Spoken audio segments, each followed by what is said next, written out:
Good afternoon, Brickyard 3601, 9000 for 8. We have Delta. Brickyard 3601, your approach. Good afternoon, Newark altimeter 2990. Expect vectors IL less than way 4 right approach. 90, expecting 4 right, 3601.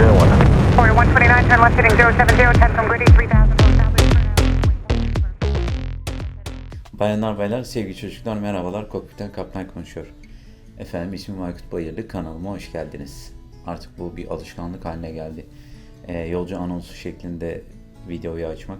Ankara'ya süremizi yaklaşık 40 dakika olarak planladık. Rota ve sakin bir hava bekliyoruz. Ankara'da şu an sıcaklık 4 derece ve gökyüzü açık. Gene sohbet tadında bir video olsun istediğim bir vlog hazırladım size. Bir simülatör eğitimi için İstanbul şehrine geldim şimdi.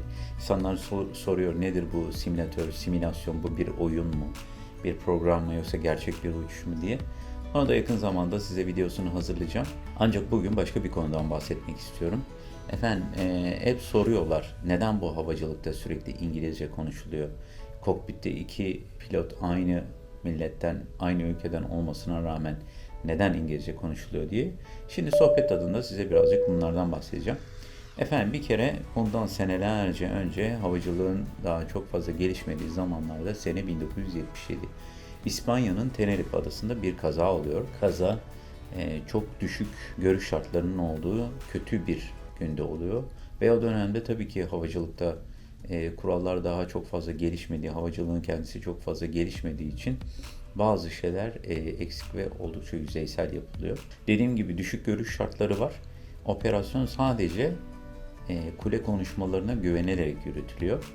Bu arada inişte ve kalkışta olan trafiklerden iki tanesi birbiriyle çarpışıyor ve çok fazla insanın can kaybına sebep olan bir kaza gerçekleşiyor. Ondan sonra ICAO dediğimiz Dünya Sivil Havacılık International Civil Aviation Organization dediğimiz uluslararası sivil havacılık organizasyonu İngilizcenin ortak bir dil olmasına karar veriyor. O yüzden birçok çalışmalar yapılıyor. Çok uzun zamandır bu sektördeki ortak dil İngilizce olarak kalıyor. Tabii ki insanların iletişimde konuşmasında en önemli araç dil olduğu için insanların özellikle zamanın çok önemli olduğu bu meslekte, bu organizasyonda kararların çok çabuk alındığı bir ortamda insanların birbirini çok iyi anlamış olması kaçınılmaz. Bu nasıl olacak? Tabii ki ortak bir dil sayesinde olacak. Ama bu nasıl bir dil olmalı?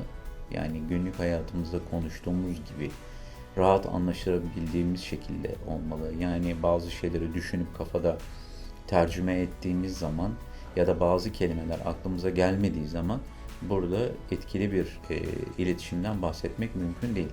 O zaman nasıl olması gerekiyor? İngilizcenin biraz iyi seviyede olması gerekiyor. İngilizcenin ya da herhangi bir yabancı dilin iyi bir seviyede olması için en gerekli şart nedir? Buna çok fazla maruz kalmaktır. İşte bu da her gün buna maruz kalarak, her gün bunu yaşayarak oluyor ancak. Bu yüzden efendim yabancı dil yani İngilizce zorunlu ve her yerde o kullanılıyor. Bir başka sebep bununla ilgili dünya üzerinde birçok yayın var. Tabii ki diğer branşlarda da, diğer disiplinlerde de yabancı yayınlara ulaşmak, onlardan faydalanmak çok önemli. Ama havacılık gerçekten çok derin mevzusu olan her bir branşı ayrı bir bilim olan bir disiplin olduğu için buradaki birçok kaynağa ulaşmak ve bunu standart hale getirmek çok önemli. Dolayısıyla bu kaynakları anlayabilmek, içselleştirebilmek, okuyabilmek, hazmedebilmek ve daha sonra bunu uygulayabilmek için bu dil olayı gerçekten çok önemli.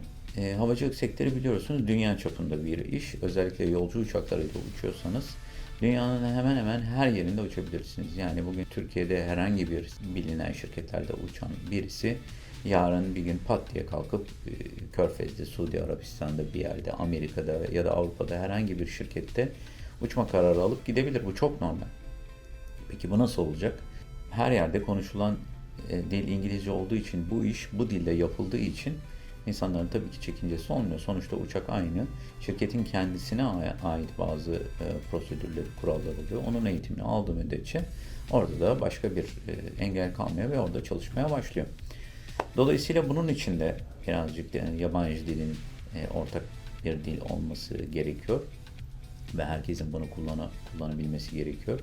Bir başka sebep de her ne kadar bazen aynı ülke içerisinde aynı ülkenin vatandaşı 2 kişi uçuyor olsa da bu her zaman böyle olacak demek değil.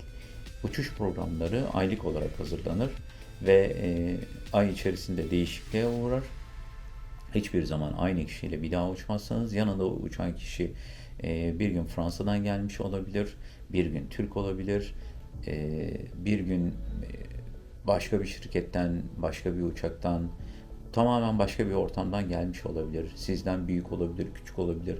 Yani birçok kaynaktan gelmiş olabilir. Burada standardı sağlayabilmek çok önemli. Konuşulan dilin ortak olması işte bu yüzden de çok önemli.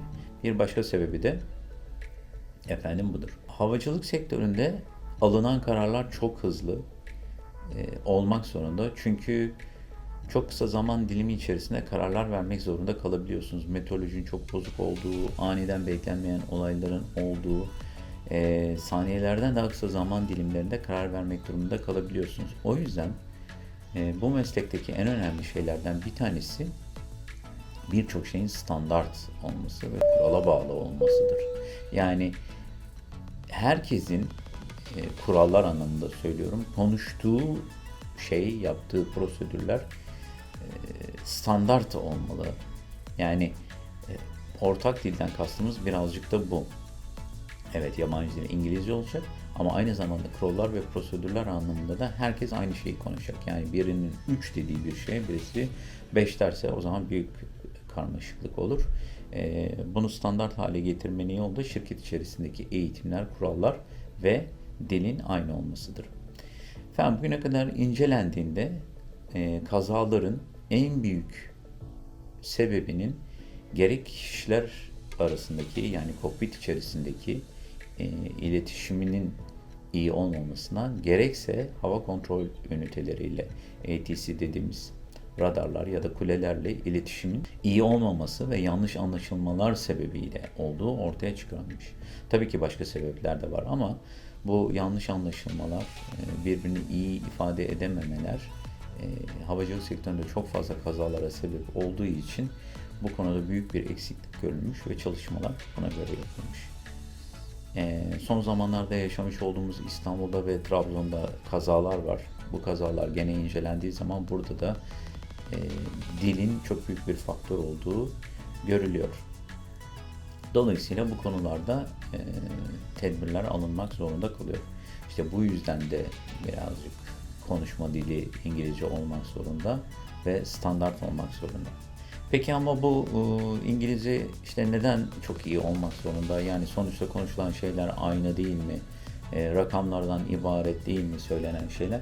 Size şu kadarını söylemek isterim ki rakamları ezberlemek çok kolaydır biliyorsunuz ama sivil hava yollarına giren bir pilotun inanın en çok zorluk çektiği şeylerden bir tanesi bu rakamların anlaşılmasıdır. Neden biliyor musunuz? Çünkü kafamızda hep bir şeyleri tercüme ederek biz anlıyoruz bazı şeyleri. İçselleştirmek şöyle oluyor. Bir şeyi duyduğunuz zaman düşünmüyor olmanız lazım.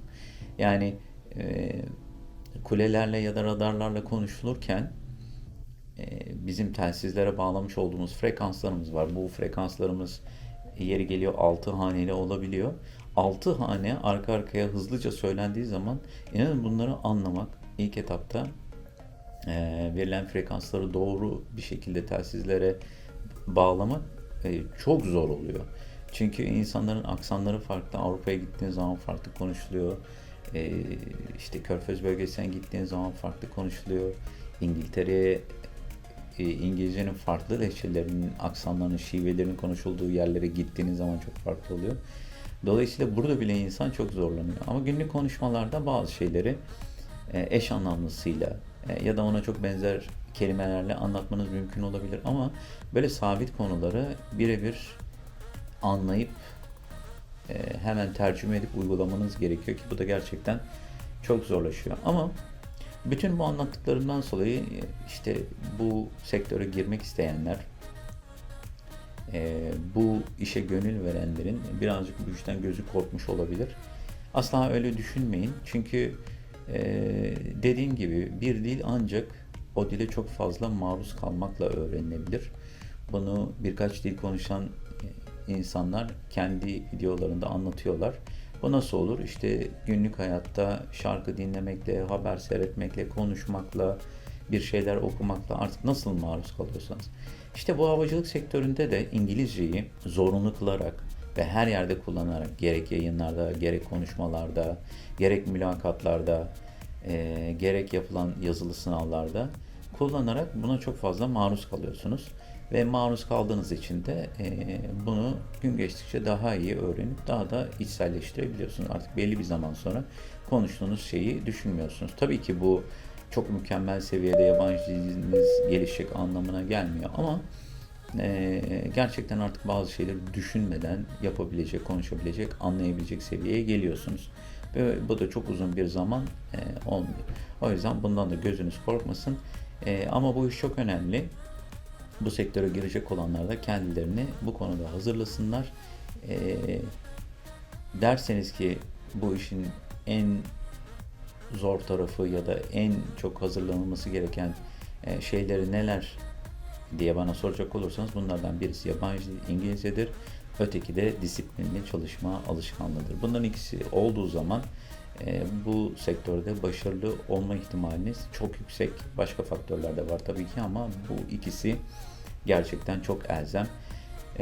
Umarım bu konuda sizlere birazcık yardımcı olmuştur söylediklerim. Eğer ki bu konuyla ilgili yorumlarınız, düşünceleriniz varsa lütfen videonun altına bırakın efendim. Benden yapmamı istediğiniz daha başka videolar varsa ya da merak ettikleriniz varsa onları da sorular halinde bırakınız efendim.